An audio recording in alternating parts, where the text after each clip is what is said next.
Hi, Andrew here, kwmwine.com, your favourite place to buy wines online, of course. Today we're trying Olim Bauda's Barbera La Villa 2016 vintage, Barbera d'Asti, sorry. So firstly about the producer Olim Bauda. Interesting story, it's been in the Bertolini family since about the 1960s.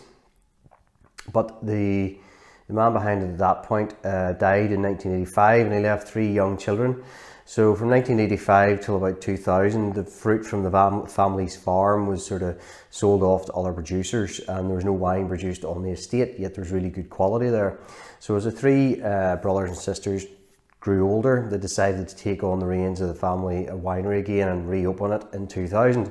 And as a consequence, they have produced some fantastic wines. Now, they're particularly specialised in Barbera, Gavi wines, a little bit of Nebbiolo as well, but no Barolos or anything like that. It is in the Piedmont area of Italy as well, northern Italy. And this particular part of Piedmont, northern Italy, is where Barbera finds its best home. So typically Barbera as a grape variety tended to be quite lighter bodied, sort of thinner skin variety, had lower tannins to it. High acids would have really sort of marked these wines out. So depending on the vintage, you could have got good ones, bad ones, and producers, of course, good ones, bad ones. So it showed vintage variation quite a lot, and in warmer years they were tend to be riper, more forward, more pleasant bottles of wine. In off vintages, it tended to be a little bit too tart, too acidy, and a bit of a struggle, I suppose. So 2016, now the interesting thing as well about these wines, due to climate change, the world is getting warmer as we know, and it has suited this particular variety in this particular region in that there's really still high natural acids to it.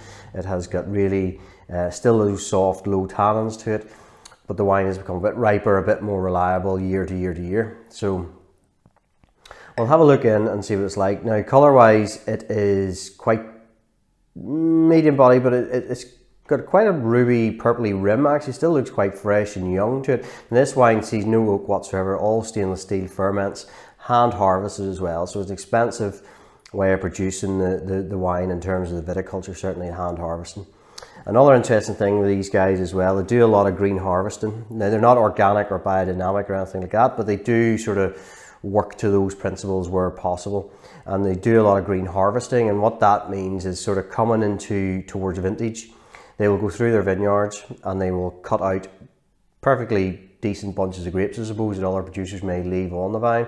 They'll cut those off. For example, if a vine has 6 bunches on it, they might cut 2 off to leave 4. And what that does is get the grapes get into the last sort of month of their life, I suppose, month, 6 weeks of their life.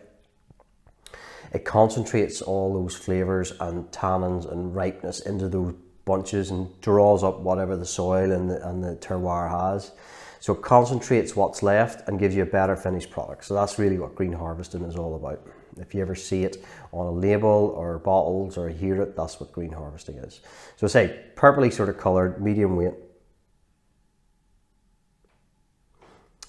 Really ripe cherry fruit going on. You get some floral hints of sort of violets coming through. You get a nice balsamic almost note to that as well.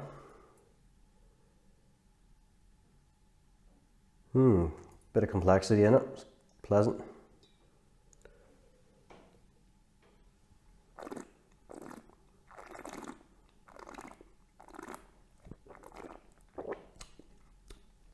Oh, that lovely ripe cherry fruit coming through first. Very soft tannins, as you will expect with this. Acids are there and they're noticeable, but they're not crispy high acids that I've seen from the Barberas of the past. This is certainly a riper style of Barbera. It's a more friendly style of Barbera, very easy to drink style as well.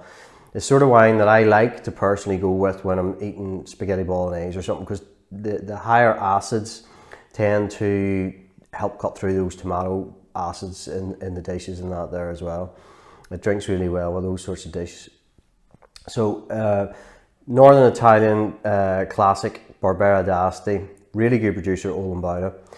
Certainly give it a go if you're gonna, next time you're having spaghetti bolognese or something tomato based. It's well worth a look. very good value for money around that, 15 quid a bottle. In terms of what you get, you'll not be disappointed. So there you go, Olim Bauda Barbera d'Asti 2016, La Villa. Remember, kwmwine.com. Please, your taste matters. Cheers.